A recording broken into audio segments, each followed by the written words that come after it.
Hello दोस्तों, नमस्कार। तो गुरुकुल क्लासेस में आपका स्वागत है। आज हम आप लोगों को प्रकाश के परावर्तन तथा अपवर्तन का पूरा ऑब्जेक्टिव क्वेश्चन सॉल्व करवाएंगे।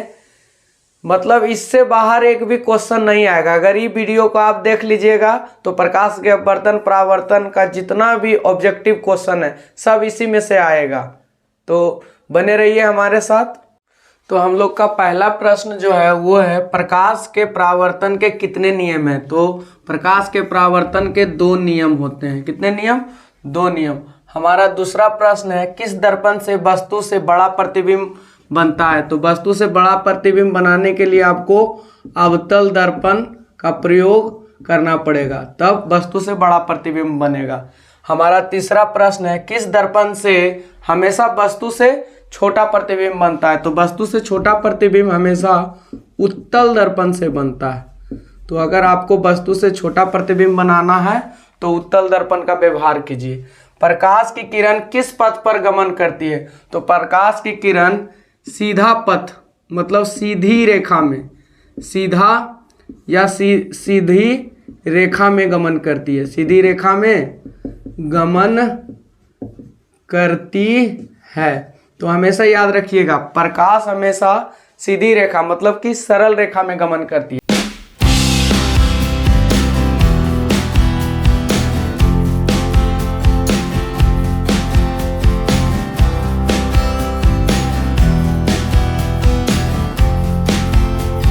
सामने लगा रहता है। तो मोटर गाड़ी जब चलाता है तो सामने मिरर लगा के पीछे का दृश्य देखता है, जो कि होता है हमारा उत्तल दर्पण।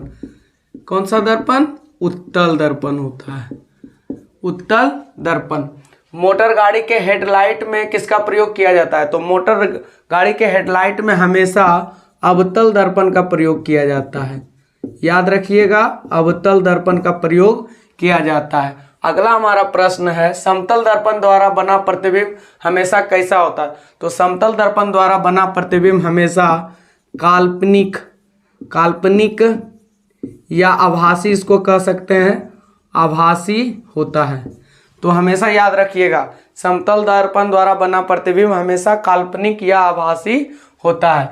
लेंस की क्षमता का ऐसा मात्रक, लेंस की क्षमता का ऐसा मात्रक डायऑप्टर होता है, डायऑप्टर होता है। इसको बड़ी डी से हम लोग डिनोट करते हैं। या फिर लेंस की क्षमता का मात्रक मीटर इनवर्स भी होता है, ये भी याद रखिएगा। अगला है, दो डायऑप्टर क्षमता वाले लेंस का फोकसांतर कितना होगा।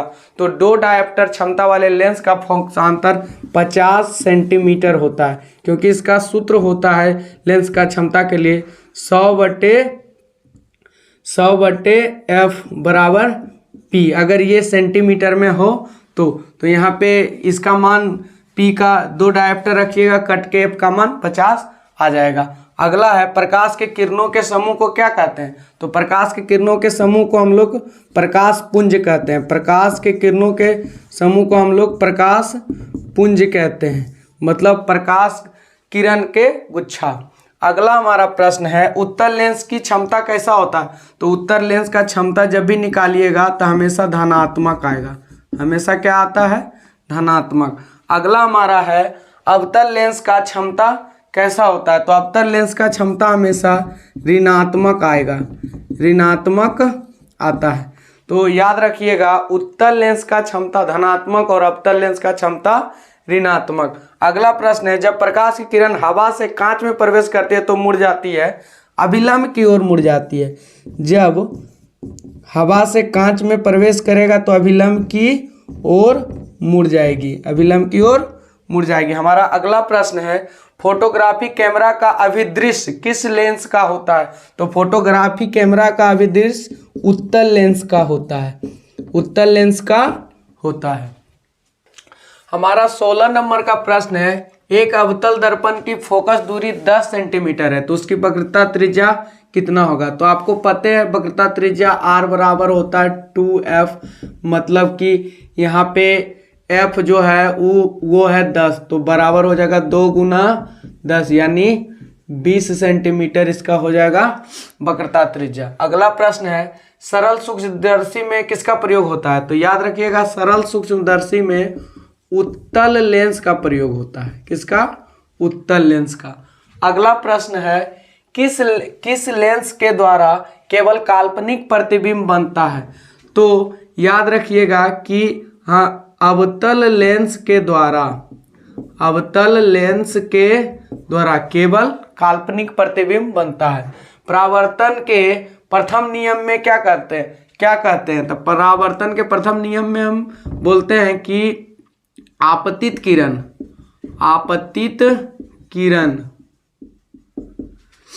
परावर्तित किरण और अभिलंब ये जो तीनों एक ही तल में होता है। ये पहला नियम में कहा गया है। अगला प्रश्न है हमारा 20 नंबर का, कहता है परावर्तन के दूसरा नियम में क्या है? तो परावर्तन के दूसरा नियम में होता है आपतन कोण बराबर परावर्तन कोण। अपतन कोण बराबर परावर्तन कोण। हमारा अगला है काल्पनिक प्रतिबिंब होता है। काल्पनिक प्रतिबिंब हमेशा सीधा होता है। जब भी काल्पनिक प्रतिबिंब बनेगा तो सीधा ही बनता है। अगला प्रश्न है लेंस में मुख्य फोकस की संख्या कितना होती है? तो याद रखिएगा लेंस में मुख्य फोकस की संख्या 2 होता है, एक इस तरफ और एक इस तरफ। सर्च लाइट का परावर्तक सतह अवतल दर्पण का बना होता है। अवतल दर्पण का बना होता है, याद रखिएगा। सर्च लाइट जैसे ही आएगा अवतल दर्पण, है ना। अगला प्रश्न है दाढ़ी बनाने में कौन सा दर्पण का प्रयोग होता है? यहाँ है, मिट गया है। दाढ़ी बनाने में अवतल दर्पण का प्रयोग होता है। अवतल दर्पण का प्रयोग होता है, इसको याद रखना है। दाढ़ी बनाने में हमेशा अवतल दर्पण का प्रयोग होता है। अगला जो प्रश्न है किसी गोलीय दर्पण तथा लेंस का फोकस -15 सेंटीमीटर है, तो दोनों क्या है? तो देखिए चाहे गोलीय दर्पण हो या लेंस हो, दोनों स्थिति में अगर अवतल रहेगा, अवतल लेंस या दर्पण रहेगा, ये दोनों कंडीशन में उसका फोकस दूरी ऋणात्मक ही होगा। तो यहाँ पे देखिए -15 ऋणात्मक है, इसलिए अवतल लेंस या अवतल दर्पण होगा। फिर अगला प्रश्न है प्रकाश के अपवर्तन के कितने नियम हैं? तो प्रकाश के अपवर्तन बोले या परावर्तन बोले, दोनों में 2 ही नियम है। तो याद रखिएगा प्रकाश के अपवर्तन का भी 2 नियम है। हमारा अगला प्रश्न है किसी माध्यम के अपवर्तनांक का मान sin I बटे sin R होता है ना। अगला प्रश्न जो है गोलीय दर्पण में फोकस तथा वक्रता त्रिज्या के बीच क्या अंतर है? तो देखिए फोकस बराबर होता है R/2, मतलब F बराबर R/2, यही संबंध है। अगला है सोलर कुकर में प्रयोग किया जाता है। तो सोलर कुकर में अवतल दर्पण का प्रयोग किया जाता है। अवतल दर्पण का प्रयोग किया जाता है, इसको हमेशा याद कर लीजिए। सोलर कुकर में हमेशा अवतल दर्पण का प्रयोग किया जाता है। हमारा अगला प्रश्न है उत्तल लेंस कैसा प्रतिबिंब बना सकता है? तो उत्तल लेंस जो है वो काल्पनिक भी बना सकता है और काल्पनिक वास्तविक दोनों प्रकार के प्रतिबिंब बना सकता है। दोनों प्रकार का प्रतिबिंब बना सकता है। तो हमेशा याद रखिएगा कि उत्तल लेंस जो है वो काल्पनिक और वास्तविक दोनों प्रकार के प्रतिबिंब को बना सकता है। हमारा अगला प्रश्न है 2 वक्रीय पृष्ठों से घिरे ठोस माध्यम को क्या कहते हैं? तो गोलीय लेंस कहते हैं। हम लोग 2 पृष्ठों से घिरे ठोस माध्यम को गोलीय लेंस कहते हैं, है ना। तो हमारा अगला जो 32 नंबर का प्रश्न है वो है गोलीय दर्पण के परावर्तक पृष्ठ के केंद्रों को दर्पण का क्या कहा जाता है? तो दर्पण का ध्रुव बोला जाता है। क्या बोला जाता है? ध्रुव, समझ गए। अगला हमारा प्रश्न है, किसी लेंस द्वारा उत्पन्न आवर्धन का SI मात्रक क्या होता है? तो लेंस का जो आवर्धन होता है ना, उसका मात्रक नहीं होता है, वह मात्रक हीन होता है, ध्यान रखिएगा। लेंस के आवर्धन का जब मात्रक पूछे तो बोलिएगा मात्रकहीन। अगला जो हमारा प्रश्न है वो है, लेंस के केंद्रीय बिंदु को क्या कहते हैं? तो लेंस के केंद्रीय बिंदु को प्रकाश केंद्र कहते हैं, प्रकाश केंद्र कहते हैं, याद रखिएगा। इसको O से डिनोट किया जाता है।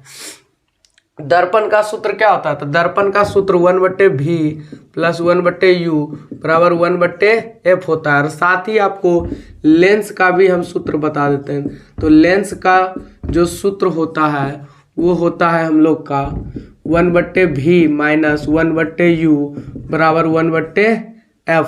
तो दोनों याद रखिएगा, दोनों याद रखिएगा। ये हो गया दर्पण सूत्र और ये हो गया हमारा लेंस सूत्र, है ना। इसके बराबर कभी कभी 2/R भी दे देता है, वो भी सही हो जाएगा। और यहाँ भी 2/R हो जाता है तो वो भी सही हो जाएगा।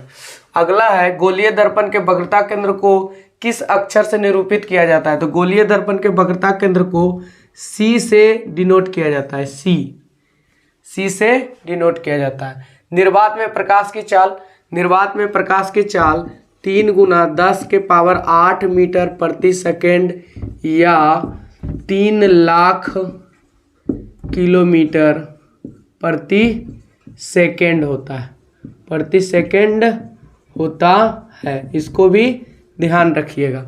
अगला प्रश्न है हमारा, दंत विशेषज्ञ मरीजों को देखने के लिए किस दर्पण का प्रयोग करता है? तो अवतल दर्पण का प्रयोग करता है, अवतल दर्पण का, है ना। याद रखिएगा, जब भी आपको दर्पण से रिलेटेड कोई क्वेश्चन आवे तो साइड मिरर के अलावा, मतलब कि जो मोटर चालक है वो पीछे का दृश्य देखने के लिए सिर्फ उत्तल दर्पण का प्रयोग करता है, बाकी जहां भी आएगा सब अवतल दर्पण का प्रयोग होता है। ये बात का भी ध्यान रखिएगा। फिर है, अवतल दर्पण के विभिन्न स्थानों पे वस्तु को रखने के बाद उसका प्रतिबिंब कहाँ बनेगा, मतलब प्रतिबिंब का स्थिति। तो यहाँ पे हम ले लिए हैं वस्तु की स्थिति, दूसरा ले लिए हैं प्रतिबिंब की स्थिति और प्रतिबिंब की प्रकृति या आकार।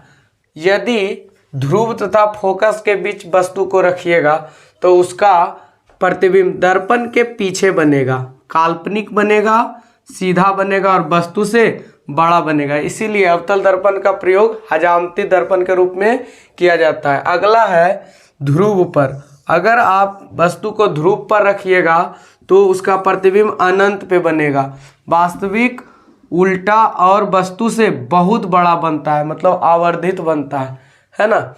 अगला है, फोकस तथा वक्रता केंद्र के बीच जब वस्तु को रखिएगा तो उसका प्रतिबिंब अनंत तथा वक्रता केंद्र के बीच बनेगा, वास्तविक बनेगा, उल्टा बनेगा और वस्तु से बड़ा बनेगा। अगला जो है हमारा वो है, अगर हम वस्तु को वक्रता केंद्र पर रखते हैं अवतल दर्पण के तो उसका प्रतिबिंब वक्रता केंद्र पर ही बनेगा, है ना। वास्तविक भी बनेगा, उल्टा बनेगा और वस्तु के बराबर बनेगा। ये बात का भी ध्यान रखिएगा। अगला है, वक्रता केंद्र और अनंत के बीच जब हम वस्तु को रखेंगे तो उसका प्रतिबिंब वक्रता केंद्र और फोकस के बीच बनता है, वास्तविक, उल्टा और वस्तु से छोटा प्रतिबिंब बनता है। और जब हम वस्तु को अनंत पर रखेंगे तो उसका प्रतिबिंब फोकस पर और आवर्धित बनेगा, मतलब बहुत छोटा बनेगा, है ना। तो ये बात का भी ध्यान रखिएगा। ये हमने बना लिया है उत्तल लेंस, है ना। ये इसका है फोकस F1 और ये है 2F1। ये प्रथम फोकस हो गया, ये दूसरा फोकस और ये 2F2 हो गया। अब हम यहाँ पे देखिए वस्तु की स्थिति, प्रतिबिंब की स्थिति और प्रतिबिंब की प्रकृति को देख लेते हैं। तो यदि वस्तु F1 तथा प्रकाशीय केंद्र मतलब यहाँ ये F1 और प्रकाशीय केंद्र के बीच स्थित होता है तो उसका प्रतिबिंब वस्तु की ही ओर बनता है, काल्पनिक, सीधा और वस्तु से थोड़ा बड़ा बनता है। जब F1 पे होता है तो दूसरी ओर अनंत पर आवर्धित बनता है, मतलब बहुत बड़ा बनता है। जब F1 तथा 2F1 के बीच वस्तु रखता है तो दूसरी ओर 2F2 तथा अनंत के बीच वस्तु का प्रतिबिंब बनता है। वास्तविक उल्टा और वस्तु से बड़ा बनेगा।